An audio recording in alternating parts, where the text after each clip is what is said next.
अस्सलाम वालेकुम दोस्तों, मैं अली खरल और आज मेरे नाल उस्तादुल शुअरा जनाब मोहतरम हनीफ सिद्दक साहब, राय आमर शहजाद और महबूब भाई चंद दौड़ियां की हाज़री है। तुहाडे नाल गुजारिश है कि वीडियो लाइक शेयर लाजमी करना और चैनल को सबसक्राइब ज़रूर करना है।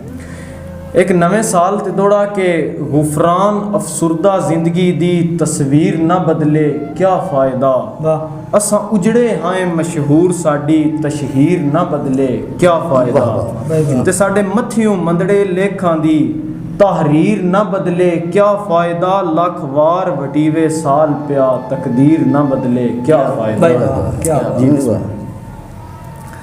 अर्ज़ जी कि मेरा मशहूर ज़माना अली बेटा दौड़ा जी जी कि इस हुसन ते बखत दे दुनिया ते दे उभर दे ढलदे रहंदे ओ तेरे वांग वफा दे कई कातल संग गैर दे रलदे रहंदे ते तैनू के पता है इस मुल्क दे मेने ओ किने सीधा करी जलदे रहंदे दरिया दे काने ढीठ होंदे सिर बोड़ के हलदे रहंदे। भाई वाह क्या बात।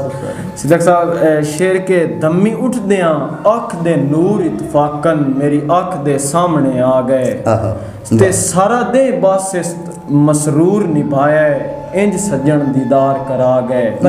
ढलदी डीगर एक पैगाम दे फिक्रे मैनू कबर तोड़ी अपड़ा गए मैं जिन्ना पिछे वतन ते आया हा ओ वतन तू सांझ माशाअल्लाह वाह जी बिस्मिल्लाह। अर्ज़ जी के ना ज़ेन शीश महल्ला ते इंज खोलियां करने राज है। भाई वाह ना ज़ेन शीश महल्ला ते इंज खोलियां करने राज है। हाकिम दे बख्त तख्त उत्ते बै गोलियां करने राज है। ते जेड़े शुरू तो सिदक मुनाफिक है अली बेटा, जेड़े शुरू तो सिदक मुनाफिक है उन्ना टोलियां करने राज है। राजी अरमान शार गुलाबां दे हर नोलियां करने राज है। अर्ज़ जी के मखलूक खुदा तैनू के बने कै आन के लोटियां पाइयां हैं। बत्ते बातना वड्डदा ढोल किदे किदे सत्थर बरोटे लाइयां हैं। ते ना झाड़ ते तोते ना वाड़ ते चिड़ियां किसे आन के कदन उड़ाइयां हैं। ना सिदक चौगाट ते चूथियां हैं ना ताकां ते चितराइयां। क्या कमाल।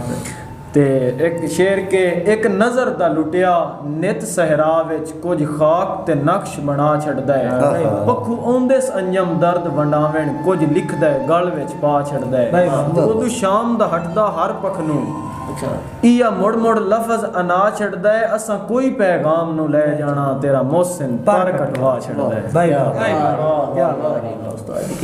सिद्दक साहब एक नज़म के अज मैं कणक क्यारे जाके सिट्टे दी सूई नू बन के लब दी थां ते हंज भी लाई ओनू पुठा फेर घुमाया फेर भी कड़मा वक्त नहीं आया। अर्ज़ जी के ए बखत दा ताज न पुछया ढांदा है ओ कदों तेरे आखियां ढाना है।